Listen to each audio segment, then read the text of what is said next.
Ok, como bien sabemos, hoy en día el WhatsApp es la aplicación de mensajería instantánea más utilizada a nivel mundial. Y sí, es una aplicación de mensajería instantánea, no una red social. Pero debido a que la gente mal utiliza este servicio, hoy en día se degeneró totalmente. Y algo que comúnmente suele pasar es que te agreguen a grupos extraños donde no conoces a nadie. Y te preguntas cómo consiguieron tu número para agregarte. Pero ahí no termina la cosa. Es en ese momento donde los calentones o las calentonas empiezan a pedirte fotos tuyas. Seguido de esto, lo que haces es salir del grupo, para que posteriormente te vuelvan a agregar un montón de veces. Más tarde, ya cansado de salir y de que te vuelvan a agregar, empezás a bloquear a todos los números que te agregan. Porque si no empezás a bloquear, vas a estar saliendo y entrando al grupo toda la noche. Y cambiando de tema, otra cosa fastidiosa es el spam. Esos que se pasan enviando cadenas y supuestamente si no envías, fulanita de tal va a aparecer y te va a matar. En mi caso particular, hace más de 5 años, ya en la época que usaba correo electrónico, nunca reenvié ninguna cadena y jamás me pasó nada, boludos. Pero como hay imbéciles que sí se creen el cuento, estas cadenas aún siguen recorriendo por todos lados, como las que supuestamente van a pasar meteoritos y hay que apagar el celular, gente que necesita sangre, el cumpleaños de una difunta, etcétera, etcétera. Y no nos olvidemos de los que a cada rato están enviando fotos, ya sean memes, pornos, cosas asquerosas o imágenes con frases ¡fastidio! Tampoco faltan los narcisistas,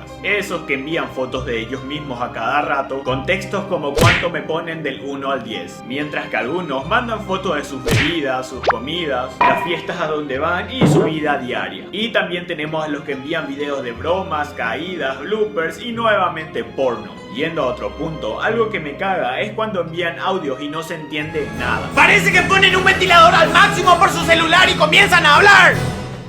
Y algo peor que eso, son aquellas personas que no escriben en lo absoluto, sino que solamente envían notas de voz. ¡Para colmo, audio de 2 o 3 minutos! Y si eso les molestaba, déjenme decirle que todavía no vieron nada, porque hay gente que envía audio cantando. Y si ya les tocó pasar por eso, tranquilos. Los entiendo, hermanos. Lo más simpático es que en un grupo de WhatsApp podemos encontrar diferentes personalidades. Antes que nada, encontramos a los mala onda, esos que no les gusta nada y critican todo lo que se envía en el grupo. Seguido de estos están los que nunca escriben, y si lo hacen suele ser por las noches, y es para decir a los demás que se callen poniendo cosas como duerman ya. ¡Boludos!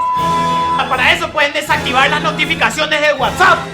Pero afortunadamente también están las personas divagues, que son esas que hacen del grupo de WhatsApp un circo, ya que se pasan enviando cantidades de mensajes simpáticos. De igual manera, encontramos a los que solo entran al grupo para pelear o hacer bullying. Dicho sea de paso, que algunos se lo merecen porque sus horrores ortográficos son impresionantes. Y por último tenemos a los pervertidos, ya que en algunos casos poner un simple hola o contestar un buen día al grupo por parte de otra persona puede traerte automáticamente un montón de personas al chat privado. Pero bueno, para ir terminando, acaba mi mensaje. Por favor, amigos, dejen de enviar memes marginales, frases sin sentido, audios imposibles de entender. Y por favor, para que haya menos bullying en el WhatsApp, mejoren su ortografía. Así que ya saben, dad al César lo que es del César.